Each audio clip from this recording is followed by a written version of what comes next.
Boss Mac, di ako natuto sa'yo sa galawang kasi wala ka namang galaw. Pero natuto ako ng magandang asal. Gusto ko yung pagkatao mo, boss ha. Trash talk sabay bawi. No? May bawi sa dulo, kaya okay na din. Sabi ko nga lagi, hindi mo kayo matuto sa akin ng mga magagandang highlights tulad ng mga ginagawa ng mga idol nyo. Pero sa pagiging mabuting player, yan ang makukuha nyo sa akin. Ito, tulad nito, best example guys. Yung dirot namin dito lagi namamatay. Ayan, dito kakabuhay lang po niyan. Naabangan siya ng Haya tsaka ng Gwyn, patay na naman. Usually, pag ganyan, tinatrash talk nyo na yan eh. Huwag nyo ugaliin yung ganun. Huwag kayo may kipag-away guys. Masama po yun. Tsaka intindihin nyo lagi ang mga kakampi nyo. Kasi ganun talaga eh. May mga bad day na laro talaga eh. Hindi naman lahat ng laro mo maganda, di ba? Natatanso ka rin naman. O dito, tugnas na naman si Idol. 0-4 na yata yun. Patay na naman yung derot. 0-5 na yata. Sa ganyan, hayaan nyo lang. Hayaan nyo siya maglaro. Hanggat hindi siya nagtatrash talk, okay lang. Walang problema doon. Kasi ganun talaga eh. May mga malas na laro talaga dito guys eh. Lalo nasa solo ka. Diba? Hindi mo alam takbo ng mga utak ng kampi mo. Kaya kakabuhay niya lang ulit pre. Patay na naman. Tignan mo yung standing niyan. 0-5 na. Sa loob ng 4 minutes. Ibang klase itong derot namin boy. Mas nauna pa yung deaths kaysa sa minuto. Dito mukhang mabibigyan na naman si Idol. So pag ganyan, intindihin nyo na lang. Wala eh, ganun talaga eh. Diba? Wala na tayong magagawa pag ganyan eh. Huwag nyo lang trash talkin, hayaan nyo na lang guys.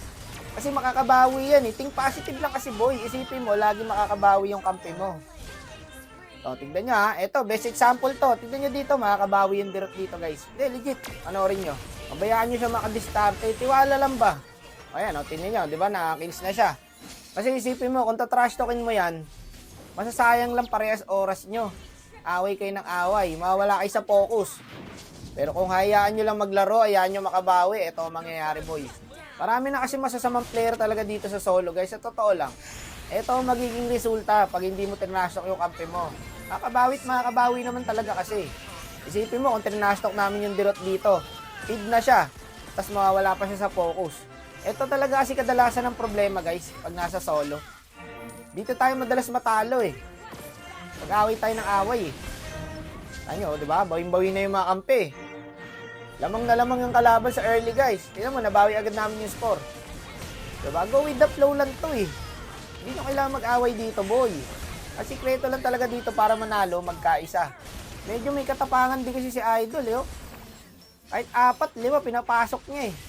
Broken hearted siguro to. Makikita mo sa laro kung broken hearted yung player eh. No, yung wala sinasanto, sugod lang na sugod yan eh. Tignan nyo ngayon dito boy. Sa amin na yung kalamangan. Hawak na namin ng kalamangan. Hindi na nila kami kaya sa clash. Pagkama-sama na kami boy. Unity lang eh, oh, di ba? Hindi na nila kami kaya boss. O ako tatangke. Wala nang buhay to mga to. Wala na rin skill. Wala na. Dali na namin to boss. Hindi, magandang ugaliin talaga yung guys. Imbis na trash talkin nyo, supportahan nyo. Hindi, seryoso to pre ha. Baka sabihin nyo kasi nagbibiro ako eh. Kala nyo nagloloko lang ako eh. Pero effective yan. Pagka may napig kayong kampe sa solo, hayaan nyo lang siya maglaro. All 27 na pala yung score, oh. Nasami pa yung Lord. Ay, matik na to. Patay pa yung dalawa sa kalaban. Wala na. Hindi naman dedep to, boss. Yan ang sinasabi ko. Diba? Hayaan nyo makabawi lagi ang mga random. Kasi may potential yung random eh. Kahit pa paano may galaw yan. Galaw-gaw. Diba guys? Wala siya narinig na kahit na anong trash talk. Pero bakit ako nagka-warning? Tarantado. Yan ang pangit dyan. Wala ka nang sinabi na kahit na ano, may warning ka pa. Nagbabag talaga minsan yung ML eh. Di totoo yan. Paano masabi?